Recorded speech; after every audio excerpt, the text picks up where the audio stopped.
क्या हाल है सभी के? बढ़िया है। तो आज मैं आपके लिए लेक्चर लेकर आया हूँ JNK की हिस्ट्री के ऊपर। ठीक है, तो जो अभी आपके ये JNK के रिलेटेड एग्ज़ाम होंगे उसके लिए काफ़ी ज़्यादा इंपॉर्टेंट रहेगा आपका ये लेक्चर। ओके, तो आज हम अपने लेक्चर में हम जा रहे हैं 12th सेंचुरी में, बैक इन दोज डेज। ठीक है, तो 12th सेंचुरी की बात करूँ तो अभी हम आज ना कश्मीर की हिस्ट्री पढ़ेंगे। बेसिकली JNK को पहले कश्मीर के नाम से जाना जाता था। ठीक है, तो हम इसको हिस्ट्री ऑफ कश्मीर ही बोलेंगे। तो आज हम सीधा पहुंचेंगे ओरिजिन पे और कुछ मेन चीज़ें बताएंगे। देखो, हिस्ट्री बेसिकली क्या है, एक स्टोरी की तरह चलती है, बट उस स्टोरी को रिलेट करने के लिए जो पॉइंट्स ज़रूरी है ना, जो तुम्हारे दिमाग में होने चाहिए, ठीक है, जो स्टूडेंट्स के दिमाग में ये चीज़ें होनी चाहिए कि ये कहाँ से कैसे आ गया। ठीक है, राम का भाई श्याम कैसे हुआ, तो वो जो पॉइंट्स है ना, वो पॉइंट्स आज हम थोड़े से क्लियर करेंगे इस वीडियो में। एक इंट्रोडक्टरी वीडियो है तुम्हारी JNK की हिस्ट्री के लिए। ठीक है, तो इसमें हम आज पढ़ेंगे कि कैसे क्या हिस्ट्री थी JNK की और क्या उसका ओरिजिन कहाँ से हुआ, और फिर हम आगे चलते जाएंगे। ओके, तो अभी फ़िलहाल के लिए मैं तुम्हारे लिए स्क्रीन खाली छोड़ रहा हूँ, स्क्रीनशॉट लो और फिर एक बार स्टार्ट करते हैं। ठीक है, चलिए।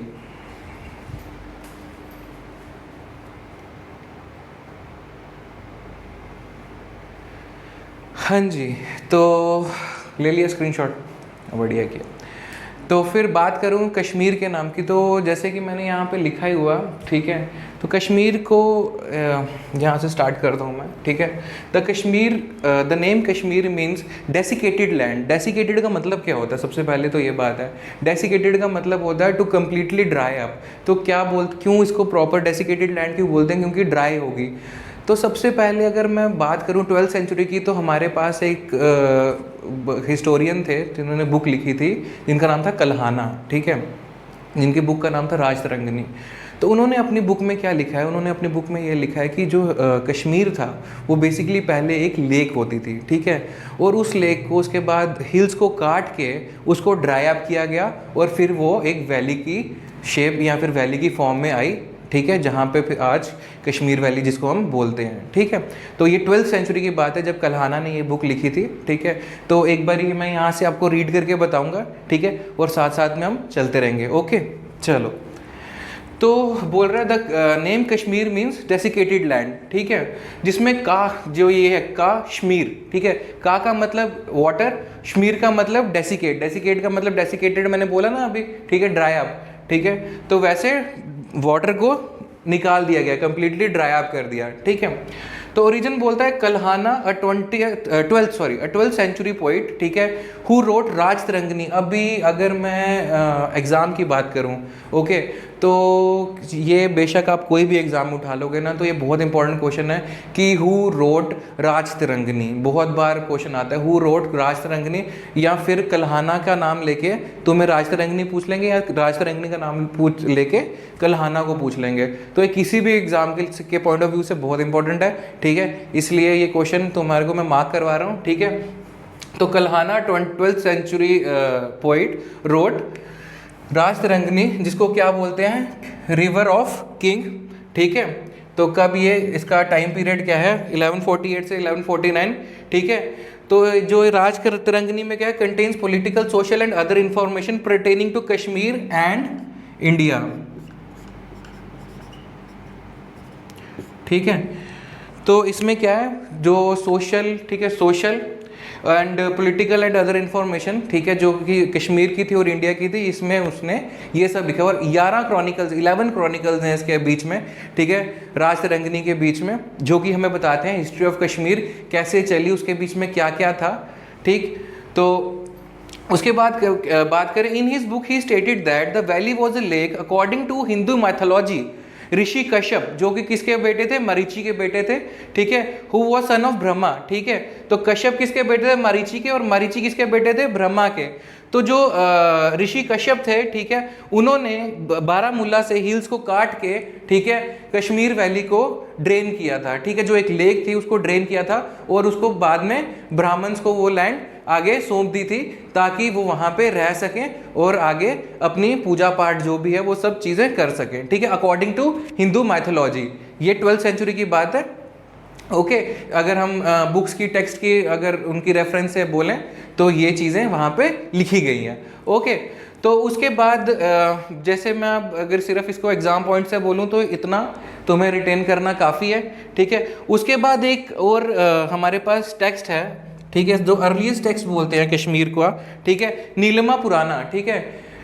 बेसिकली नीलमा पुराना बेसिकली पुरानिक सोर्स है। ओके पुरानिक सोर्स मतलब पुराण आपको पता होंगे सबको, पुरानिक सोर्स है ये इन्फॉर्मेशन का, बट इसको अनसर्टेन माना जाता है, इतना ज़्यादा रिलायबल सोर्स नहीं माना जाता इसको इन्फॉर्मेशन का।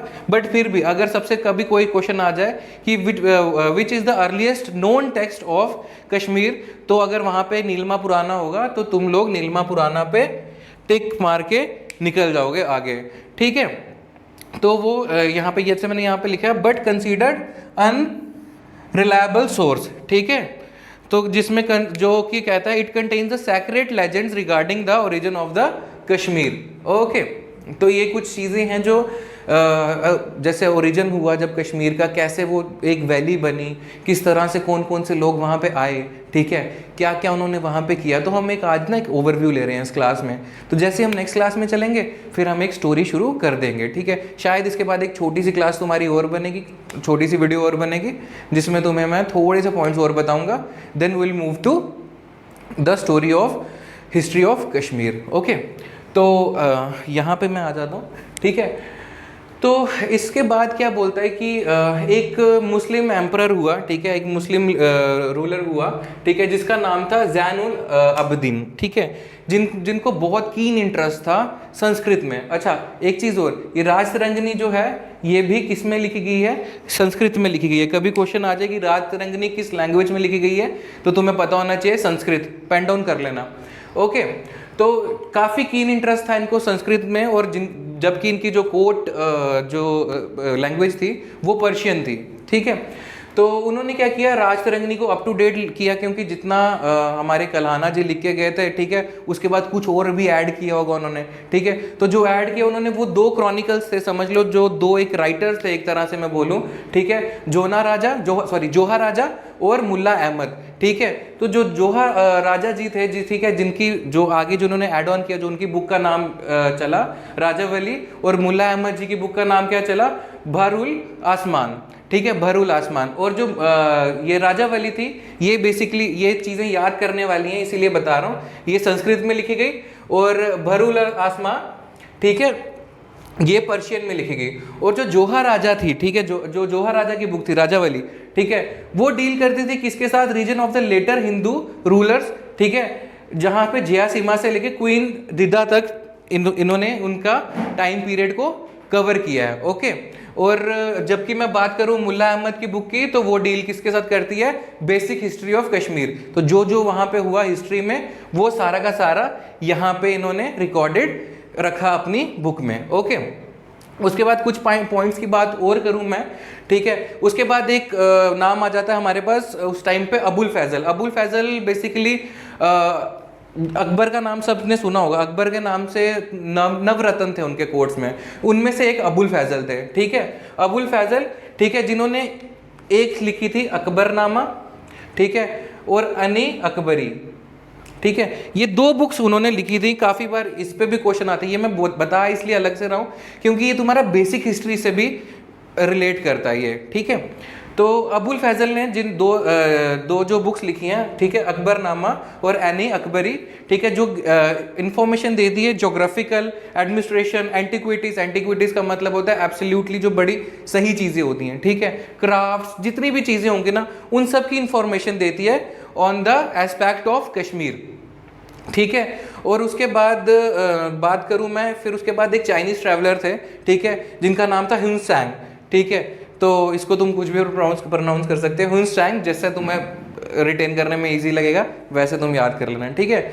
वो भी कश्मीर आए, कब आए, ये आए 1631 में, और काफ़ी बार क्वेश्चन आता है किसके रीजन में आए थे ये, ठीक है, काराकोटा डायनेसिटी के रीजन में, ये काराकोटा डायनेसिटी के रीजन में यहाँ पे इन्होंने विजिट किया था, ठीक है। और इन्होंने उस टाइम पे क्या एड्रेस किया था, इन्होंने उस टाइम पे क्या देखा था, जो इन्होंने अपने रिकॉर्ड्स में दिया है कि कन्वर्जन हो रही थी उस टाइम पे, यहाँ पे लोग बुद्धिज़्म में अपने आप को कन्वर्ट कर रहे थे, बुद्धिज़्म को अपना रहे थे, ठीक है, कश्मीर के अंदर, ठीक है। और ये जो हुन सैंग हैं, जो इन्होंने जो जिस टाइम की ये बात रिकॉर्ड की है, ये बेसिकली टाइम था अशोका का, ठीक है। तो आपको सबको पता है अशोका जो थे वो भी बुद्धिज़्म को फॉलो करते थे। तो इस टाइम पे इन्होंने ये चीज़ यहाँ पे जब ये आए, इन्होंने ये चीज़ रिकॉर्ड की कि जो लोगों की कन्वर्जन हो रही है, ठीक है। तो बस इतना ही था इसमें, तो ठीक है। ये बुद्धिस्ट मिशनरी थे, मझांतिका करके एक अशोका के टाइम पे ही एक बुद्धिस्ट थे, ओके।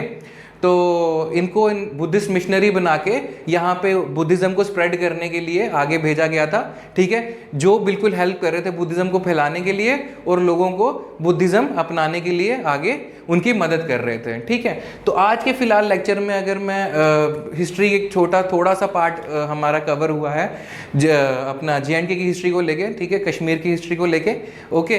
तो नेक्स्ट लेक्चर में हम थोड़े और की पॉइंट्स पढ़ेंगे, जिसमें हम जानेंगे कि कश्मीर की हिस्ट्री में और क्या क्या फैक्टर्स थे जो हमें ध्यान में रखने हैं। उसके बाद फिर किस तरह से स्टोरी चलेगी ancient medieval and then modern history पे चलेंगे JNK की, ठीक है।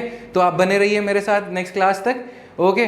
तो और कुछ भी अगर आपको पूछना हो तो लाइक करें, कमेंट करें, ओके। और कोई भी अगर क्वेरी हो तो कमेंट सेक्शन में आप लिख के बता सकते हैं, मैं ज़रूर आपकी बात का रिप्लाई ज़रूर करूँगा। Okay friends, thank you so much. आज के लेक्चर के लिए इतना काफ़ी है।